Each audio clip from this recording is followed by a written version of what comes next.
早晨，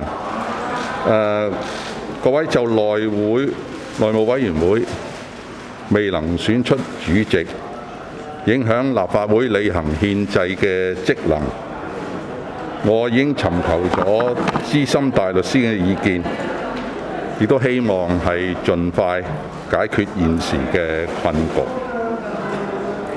內會係立法會最重要嘅委員會，佢係預備大會議程上嘅事項，亦都係處理大會交付嘅事務。根據歷屆嘅經驗，內會都係一次議會內咧係完成咗選舉正副主席，但係今個會期發生嘅情況咧係從未所見嘅。內會自去年10月15日開始選主席嘅程序，到10月底都未能選出正副主席，而秘書處法律顧問喺10月咧已經詳細解釋未能選出主席對內會運作嘅影響。當時嘅法律分析係基於內會喺正常運作嘅情況下而作出嘅，亦預期內會一如以往咧可以喺短時期內咧係完成主席嘅選舉。好遺憾，由去年10月至今年嘅年初咧，內會都未能夠選到主席。我係一直密切留意事態嘅發生，亦都係多次公開呼籲議員放下政治，盡快完成內會嘅選舉，使到立法會能夠正常運作。我亦都注意到內會主席李慧瓊曾經安排喺2月初5號、6號、7號咧舉行特別會議，去務求盡快選舉到本屆嘅內會主席。但係由於疫情嘅嚴峻咧，會議係最後被迫取消，直至到疫情比較穩定嘅時候咧，現任內會主席喺3月13日咧再舉行會議去選舉主席，但係都選舉唔到。內會冇辦法正常運作，令立法會係冇辦法履行基本法第73條所述嘅多項職能，特別係審議法案同埋附屬法案。立法會對呢個新嘅問題，我作為主席有責任去確保立法會有效履行憲制嘅責任，所以係必須要尋求解決嘅方法。因此，我喺3月底咧，透過秘書處就如何解決內會嘅問題咧，係尋求外間資深大律師嘅法律意見。我已經收到資深大律師嘅意見。總括嚟講，外間資深大律師確認喺新任主席尚未選出前，現任內會主席具有一般權力以處理內會嘅事務，但行使呢啲權力係受到一定嘅規範，亦都要謹慎考慮是否行使呢啲權力。例如，由於現任主席係新任主席嘅選舉嘅候選人，所以佢係無權主持選舉。此外，現任嘅主席亦唔應該故意拖延新主席嘅選舉，令到自己可以繼續擔任新會期嘅主席。喺呢方面，外間資深嘅大律師同秘書處早前提供嘅意見呢，係並冇分歧嘅。大家都要留意到，而家內會主席喺去年10月到而家都係去審慎去行使佢嘅主席嘅權力，只係召開會議去選舉主席。喺正常嘅情況之下，新會期嘅首要處理嘅事務係選舉主席。然後至處理其他嘅事項。資深大律師係認為，郭榮鏗議員喺選舉主席時所採用嘅方法，與主持選舉議員嘅職能並不相符。郭議員讓內務委員會討論多項難以睇到如何與內會主席選舉相關嘅事項同埋議案，包括立法會大樓保安嘅安排同埋執行嘅詳情、立法會行政管理委員會管轄嘅事宜，同埋多項冇約束力嘅議案。秘書處亦都就此曾向主持選舉嘅議員表達相同嘅意見。由於內會係超過6個月仲未選出主席，期間有過百條嘅附屬法例嘅審議期已經屆滿，內會係無法處理。現時已經係積壓咗14條法案、20多項附屬法例。委任終審法院首席法官嘅決議案同埋多份法案委員會嘅報告係需要審議。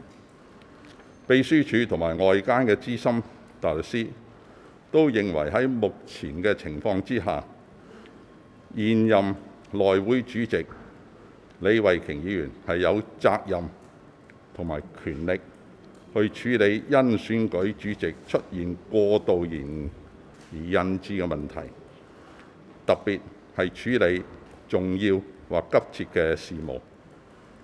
因此喺目前嘅情況下，現任內會主席李慧瓊議員係有權，亦都係有責去召開會議，去處理內會嚴重積壓嘅工作。我今早已將外間資深大律師嘅法律意見交俾內會所有委員參考。我亦都希望內會係盡快解決現時嘅困局，使到立法會恢復正常嘅運作。由於社會都十分關注內會嘅情況，秘書處已經擬備背景資料，以及資深大律師就內會現主席選舉所提供嘅意見嘅要點，提供傳媒同公眾人士參閱。I would like to say a few words in English. As the House Committee has yet to elect its chairman, and this has impeded the proper exercise of the constitutional functions of the Legislative Council, I have sought the advice from outside senior counsels on the relevant issues with the view to resolving the current deadlock as early as possible. Housecom is the most important committee of the Council, preparing for business on the agenda of the Council and considering matters referred by the Council. From the past experience, Housecom can usually conclude the election of its chairman and deputy chairman in one meeting. But what has happened in the session is unprecedented. Housecom has begun the process of election of the chairman since the 15th of October last year, and still failed to elect its chairman and deputy chairman by the end of the month. As early as October last year, the Secretariat's legal advisor had explained in details the implications on the operation of Housecom pending the election of its chairman. The legal analysis made at the time was based on the ordinary course of events envisaged by Housecom. As therefore, it is anticipated that Housecom could complete the election of chairman within a short time. Regrettably, after quite some time since last October, Housecom has not yet been able to elect its chairman as at early this year. I have monitored the developments closely and made repeated appeals in public, urging members to put aside their political differences and complete the election of the Housecom chairman as soon as possible, so that the Council can resume normal functioning.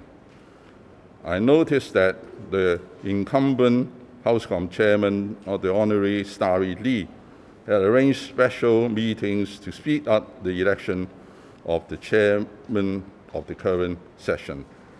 However, the meetings were cancelled eventually due to the severe situation of the COVID-19 outbreak.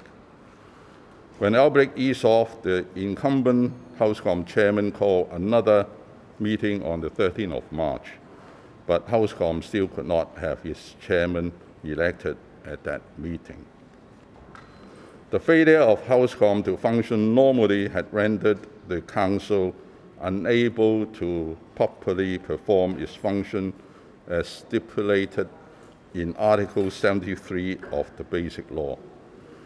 In the face of this novel problem to LegCo, it is incumbent on me as the President to identify a solution so as to ensure that the Council can fulfill its constitutional duties effectively.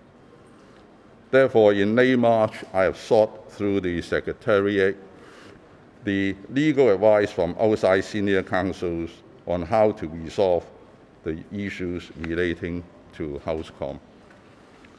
I have now received the advice from outside senior counsels. In summary, pending the election of the new chairman, while the incumbent Housecom chairman should have all the usual powers to conduct the business of Housecom, the exercise of such power is subject to certain caveats, and she or he should exercise caution as to whether to exercise the power as Housecom chairman. In this regard, senior counsel's advice is no different from that provided by the Secretariat earlier. Since October last year, the incumbent Housecom chairman has prudently exercised her power as the chairman in office only to call meetings for purpose of electing the new chairman. In the ordinary course of events, the election of the Housecom chairman for the new session should be the first item of business ahead of any business to be transacted in a new session. Senior counsel say that the way Honorary Dennis Kwok has conducted the election of chairman is inconsistent with the powers and functions of the presiding member.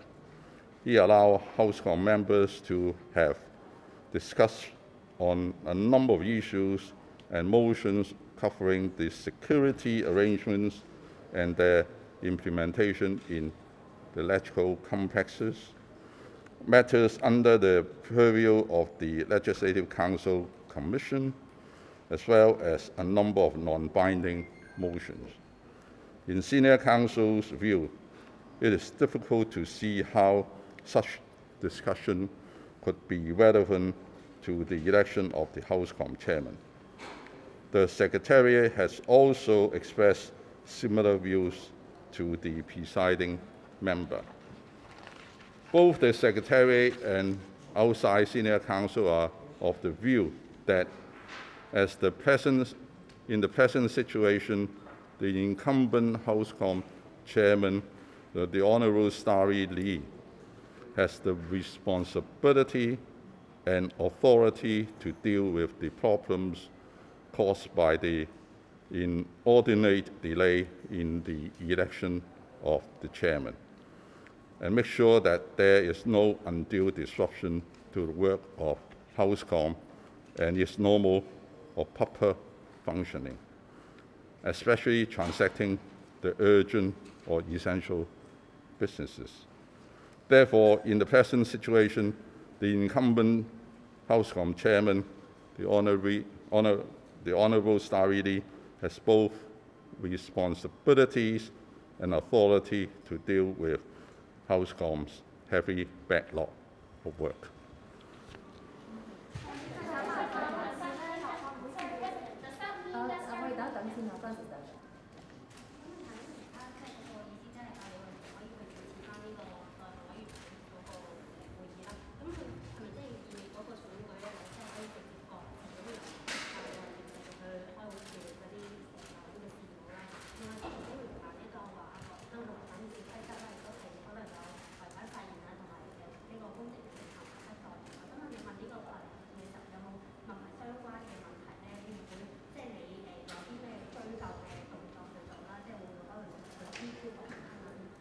第一樣嘢咧就係我問嘅法律意見咧係去尋求點樣去解決內會呢個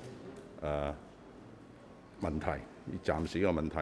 咁我亦都係頭先講咗，我就會將所有嘅法律意見俾晒內會各委員，咁就等內會去尋求自己去尋求一個解決方法。當然好明顯咧，就係現任嘅內會主席係有權亦都有責去處理6個月內都未選到主席積下嚟嘅緊急事項。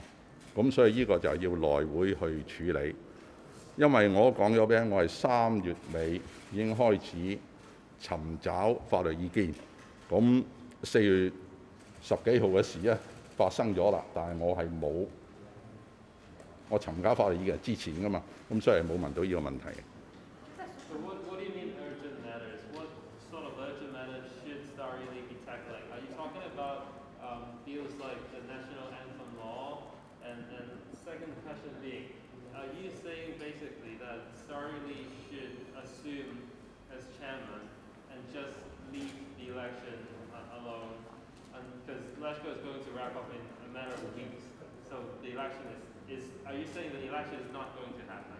And also, what sorts of powers under from the new legal advice you're obtaining, what sorts of powers does Starry Lee have? Can you elaborate on that in detail? It's very simple. I did not say apart from Starry is still the incumbent Housecom chairman. She need to exercise her power, in a prudent manner. But after 6 months, we have 14 bills at Housecom and another 20-something, subsidiary legislation there. Also, we have missed the chance of scrutinize over 100 subsidiary legislation. And we also have the appointment of Chief Justice, the resolution there. Is that urgent? I think it was up to members and the public to decide.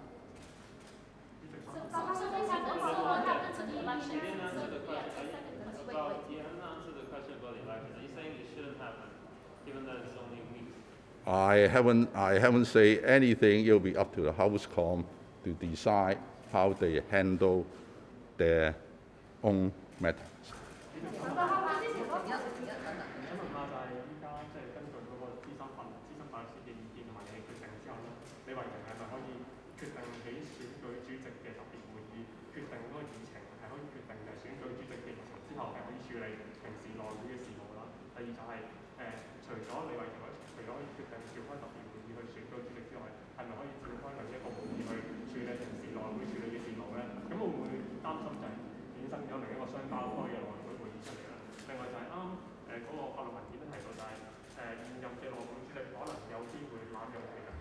擔心，即係李慧瓊可能會嘅決定會唔會擔心佢會遭到一啲法律嘅挑戰咧？資深大狀嘅意見係清晰嘅，咁我亦都俾咗內會咁多位成員啦。咁點樣去處理呢？我相信佢哋有集體嘅智慧去解決現時呢一個處理嘅選舉問題，或者係我哋有緊急嘅事係要做嘅問題等等嘅呢，佢哋應該係用佢嘅正常方法應該處理到。其實想問下咧，頭先咁講法啦，即係話其實而家李慧瓊嗰個權力就在於可以另外召開一個會議要處理緊急嘅事項。咁想問翻，其實點樣定義緊急事項係由李慧瓊去定義啊，由秘書處定義定係由邊一個去定義咧？另外就想問翻就係咁，如果咁嘅情況下，咁佢要召開另一個會議去處理內會嘅事項，係咪意味住內會嗰個選主席嘅程序會擱置，甚至係取消，繼續由李慧瓊去擔任？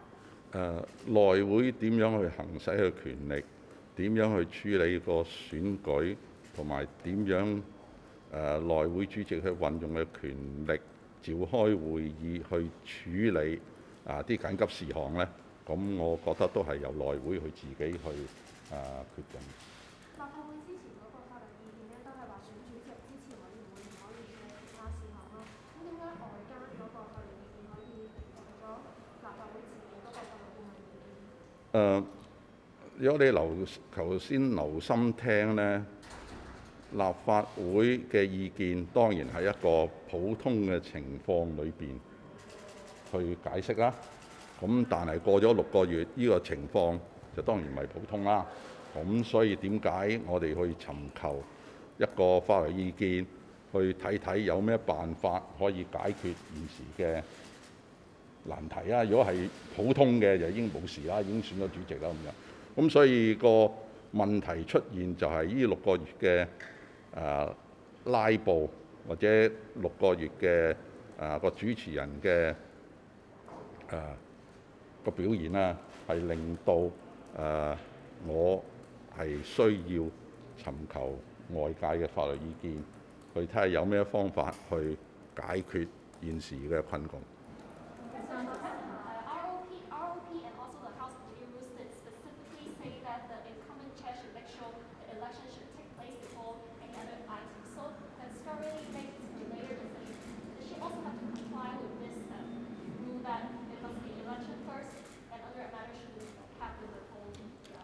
I think the important thing is that under normal circumstances, the election of the new chairman is important. But if you look at the ROP, Starry is still the incumbent chairman.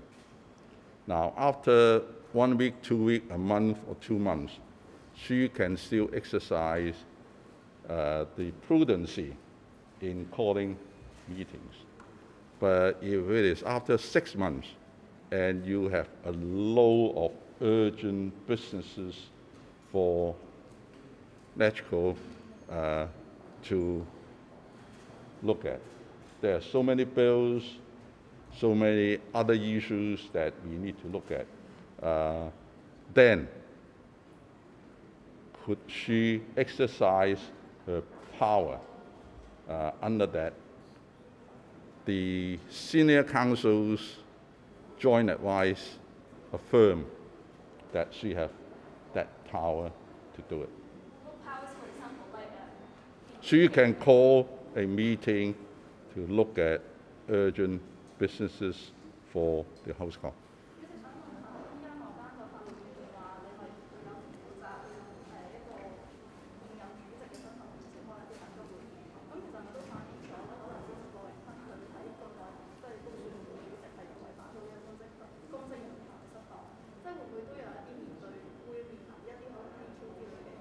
呢個唔係喺我問我哋嘅法律嘅意見之中，咁究竟佢呢個點樣呢？咁你要問問執法部門點樣去處理啦。